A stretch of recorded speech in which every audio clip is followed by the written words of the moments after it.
pertama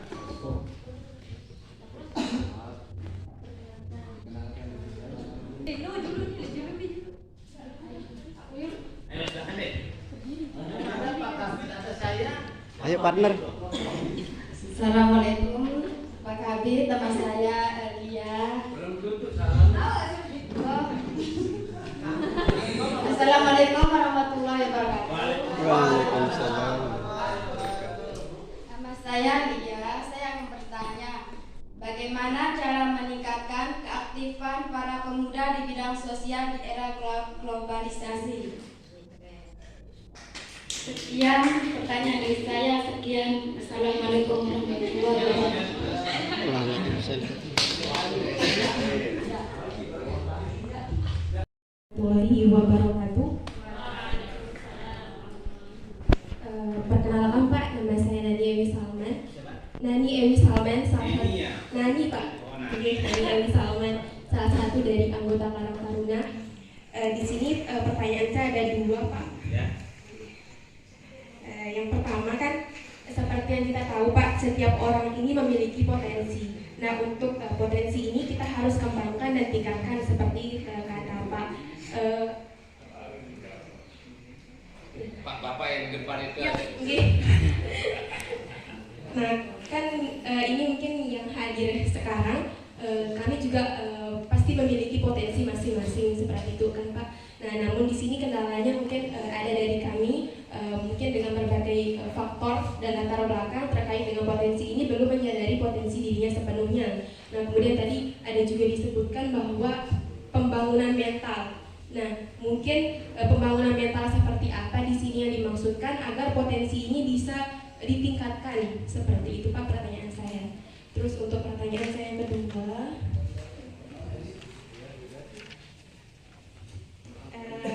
ini Pak mungkin agak melenceng dari topik pembahasan tadi, terkait dengan tema manajemen organisasi dan dasar kepemimpinan.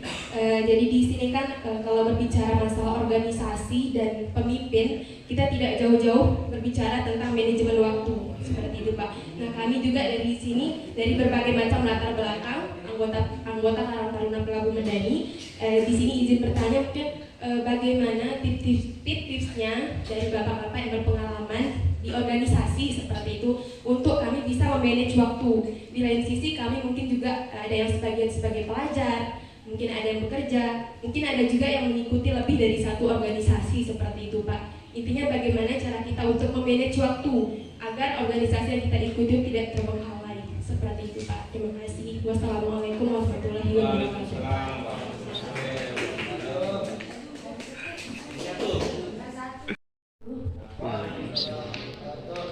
Nama saya Karina Fitriana. Karina ya? Ya. Pertanyaan saya Pak, ke siapa? Dari sekolah untuk sosial. dinas sosial.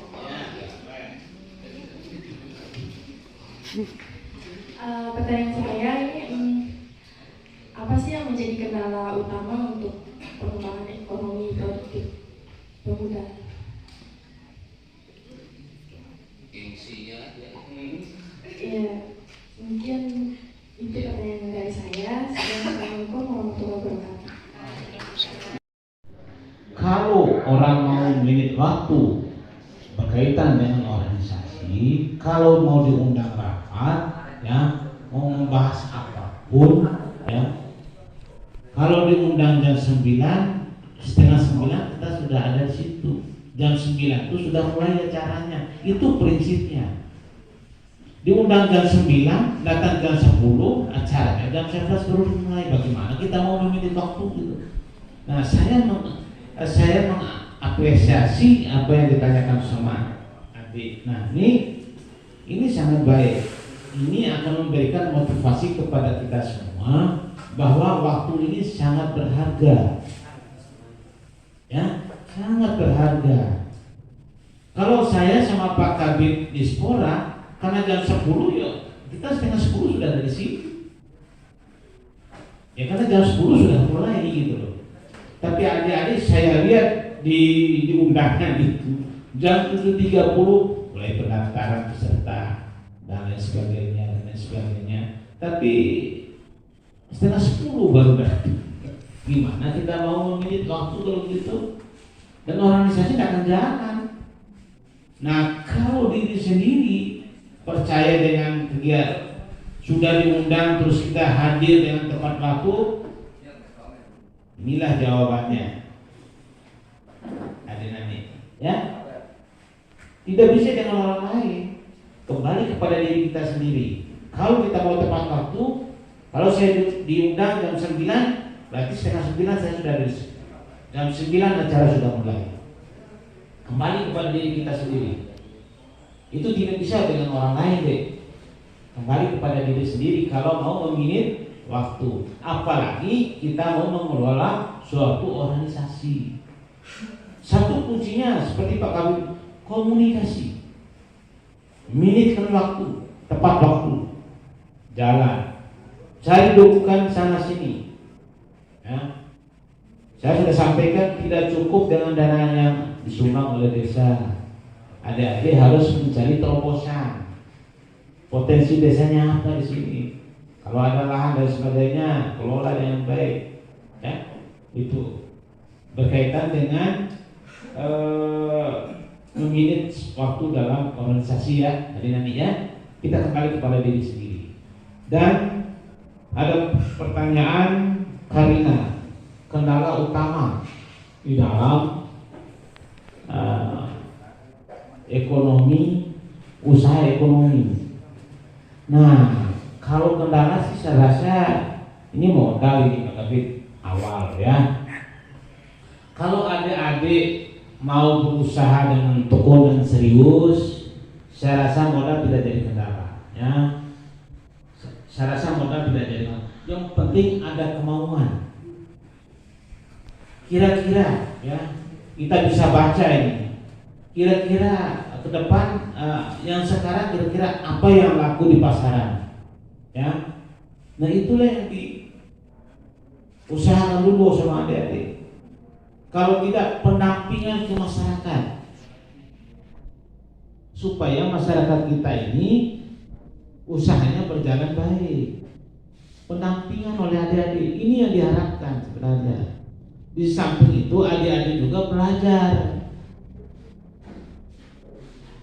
Ya, misalnya Ina keahliannya bikin kuenya bagus. Nah, siapa yang mewarisi keahlian si Ina ini? Nah, adik-adik lah. Belum lagi yang lain, gitu loh, ya. Jadi kalau untuk kendala ini saya rasa yang penting ada kemauan, ya. Kalau ada kemauan pasti ada jalan, ya. Dan cari terobosan. Apalagi dengan era globalisasi, teknologi canggih. Adik-adik cari di YouTube aja cara membuat, cara memasak. Ya.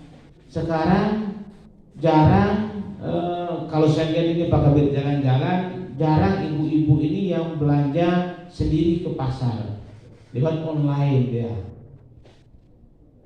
Iya kan? Ya. Baik baju, sekarang ikan, sayur online.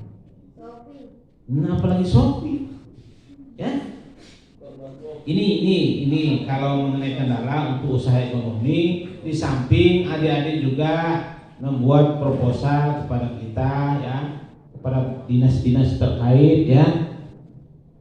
Kalau dinas di OPD kita di Kabupaten Lombok Barat tidak ada uang tunai. Ya, ini yang saya jelaskan. Tidak ada permintaan uang tunai, tidak ada.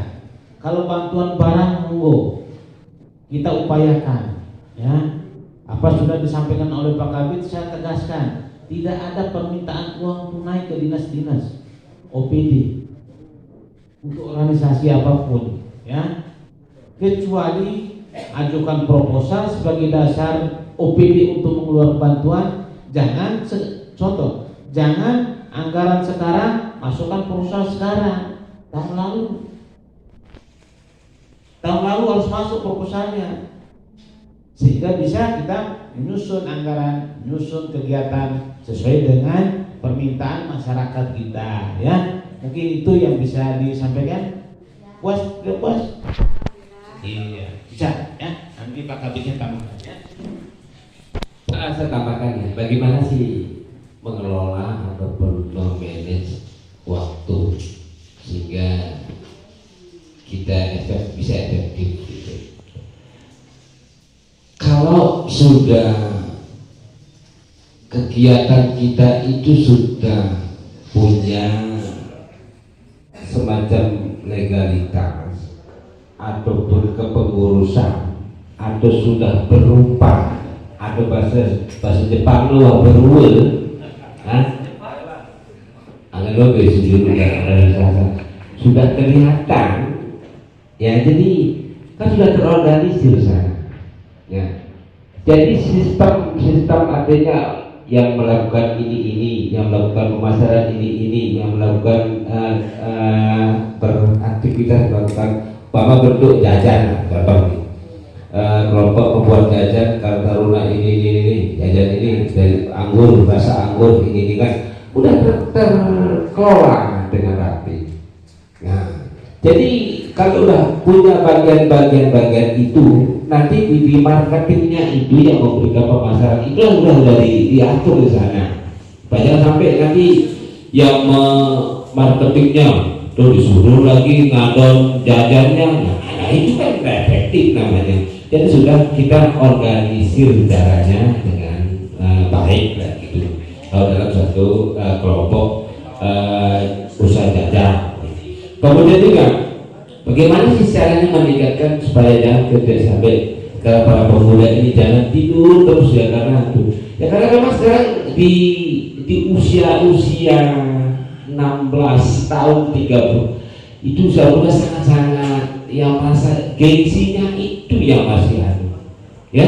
Nah, bagaimana sekarang cara kita mengalihkan ini ikut-ikutlah sekarang berorganisasi ya, sedikit tidak kalau sudah diberikan ya namanya sentuhan semacam apalah sinyal-sinyal ataupun gelombang yang menghantam ke otak kita sehingga kita kelihatan jika begitu sehingga kebuka dia. Jangan sampai berdiam aja di rumah itu tidak ada bergaul gitu, berkomunikasi dengan teman-teman kita supaya jika kita melihat lingkungan kita, oh ini kenapa dia berhasil padahal tidak jauh umur saya ini. Nah, itu kan juga motivasi juga. Melihat orang, kenapa kita tidak merasa tertarik melihat orang yang sudah berhasil ya. Jadi karena mungkin juga jadi prinsip kita mungkin dia duluan melihat orang di lingkungannya dia ingin sehingga dia bangkit. Begitu sekarang kita melihat orang itu bangkit juga kita ikut bangkit.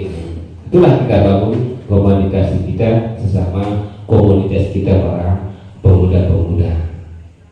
Tinggal nanti kita diarahkan kemana potensi yang kami miliki ini kami lakukanlah begitu kami lakukan secara nyata dengan apa namanya bentuk kegiatan ya. Jadi nanti kami tetap memantau itu. Kalau kami di pemuda melakukan kalau potensinya di sumber daya manusia, kemudian juga yang sekarang ini ya di bidang pendidikan, siapa kelompok bidang sosial, bidang kebudayaan, sebenarnya semua sisi kehidupan ini kalau memang bisa dibaca oleh Zul nanti saya akan bisa tidak mereka bisa manage. Ndek lagi bilang jajan itu apa yang ada di luar lingkungan kita ini yang bisa kita lakukan untuk kita mendatangkan pekerjaan, silakan. Itu potensi itu. Jangan sampai ada. Bolehlah katakan orang kelihatannya hilang, tetapi itu halal. Bolehlah katakan itu gengsi bagi teman-teman yang masih usia muda untuk melakukan katakanlah nanti memberantas iya boleh. Artinya itu nanti kan di bidang pendidikan juga memberantas melihat ini jangan sampai begini, memberikan pembinaan kepada teman-teman kita yang ada. Jadi tentu potensi semangat itu harus kita lihat dari lingkungan kita yang menjadi guru kita. Dia bisa, kenapa saya tidak bisa? Itulah jadi untuk bisa bagi semangat kita, ya. Oke. Jadi bisa saya tarik kesimpulan Pak ya. Jadi dari tadi penyampaian-penyampaian terkait dengan pertanyaan-pertanyaan yang dilontarkan oleh teman-teman semua, inti dasarnya itu sebenarnya komunikasi. Terus untuk memanage waktu atau organisasi kita itu tergantung dari pribadi kita sendiri lagi. Jadi kembali mengevaluasi diri kita. Kalau kita mau memanage dengan sebaik-baiknya, entah itu waktu, organisasi dan sebagainya, maka kita evaluasi diri kita sendiri juga. Begitu Pak Kabit.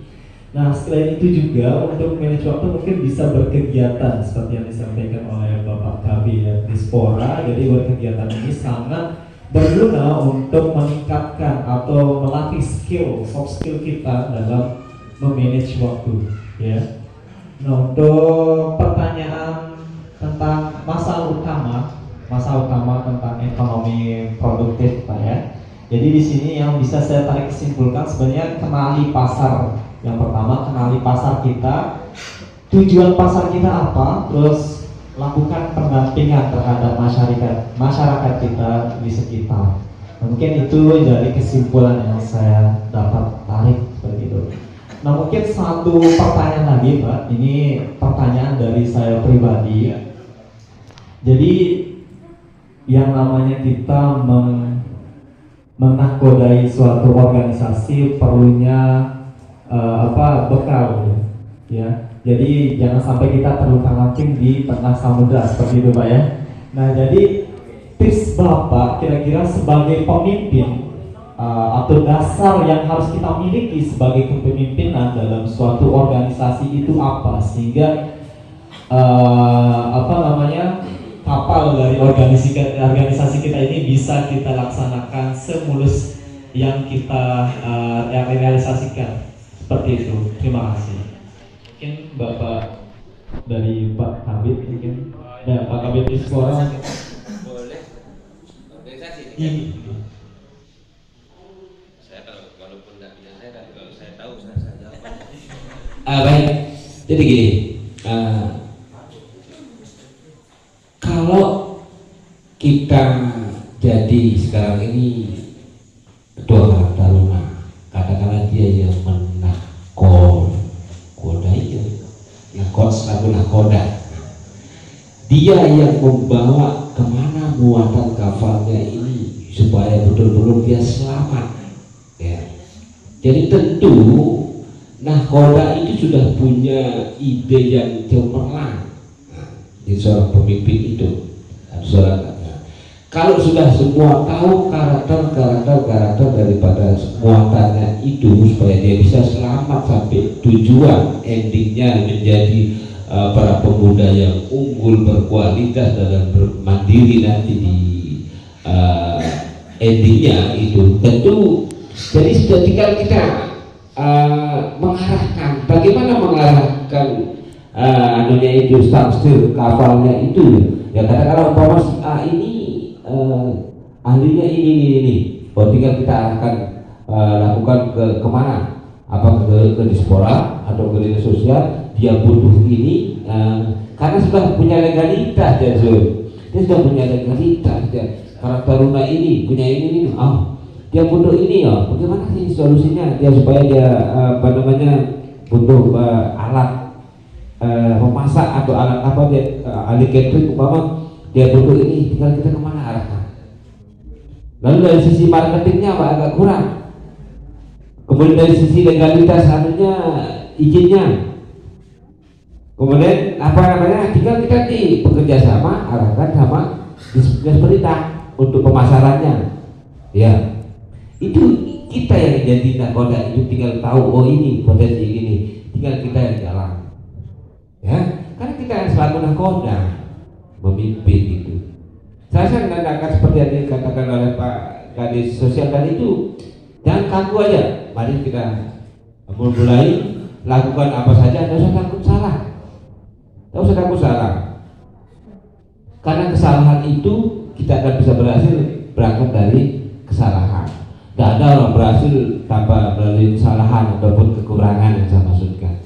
Jadi kita berhasil itu melalui suatu tantangan, melalui suatu masalah, termasuk masalah kekurangan ataupun keganjilan yang harus kita temui. Ya. Saya tambahkan sedikit ya, hati saya. Apa yang sudah disampaikan oleh Pak Kabir ini sangat luar biasa. Ya, satu sebagai nahoda itu adalah komunikasi. Ya, komunikasi antara pengurus, kemudian Adinda-Jul, komunikasi antara ke atas, ya ke Dispora dan lain sebagainya, ke kita, itu intinya ya. Tidak bisa. Yang kedua adalah sudah disampaikan oleh Pak Kabir idenya, ya. Kemudian tuangkan di rencana kerja itu, Boy. Nah, kalau di rencana kerjanya itu sudah bagus, Adinda-Jul proaktif dengan teman-teman pengurus lain, insya Allah nahoda itu pasti organisasi itu pasti berjalan dengan baik, ya. Komunikasi. Dan kemudian terakhir adalah minta dukungan tokoh agama, tokoh masyarakat, bahwa keberadaan saya, keberadaan Karang Taruna ini loh Pak, ini loh tokoh agama, tokoh masyarakat, bikin pengajian dan sebagainya ya. Mungkin itu yang bisa kami sampaikan. Lebih kurang mohon maaf. Terima kasih. Assalamualaikum warahmatullahi wabarakatuh. Sebelum lanjut sama Jul, saya titip nanti data nanti kirim data pemuda yang 16 tahun sampai 30 tahun ya umurnya. Kan nanti ada yang di 30 tahun sudah kawin, tapi dia masih rentang secara aturan undang-undang kepemudaan 16 sampai 30 tahun itu sudah punya wirausaha. Nah, artinya data semua udah pemuda-pemuda yang 16 tahun sampai 30 tahun itu didata, entah dia belum punya wirausaha atau apa, punya apa pekerjaan itu. Jadi kalau udah enggak dikosongkan kalau belum punya kan. Baik, kami tahu ini. Jadi saya mewakili teman-teman Karang Taruna memohon maaf jika ada salah kata atau tingkah laku yang kurang berkenan, dan saya berterima kasih atas materi yang telah disampaikan. Jadi ini bekal yang sangat berharga sekali, khususnya untuk saya pribadi, bagaimana cara untuk memanage atau membawa Karang Taruna ini sehingga Karang Taruna ini bisa proaktif lagi terhadap lingkungan sekitar.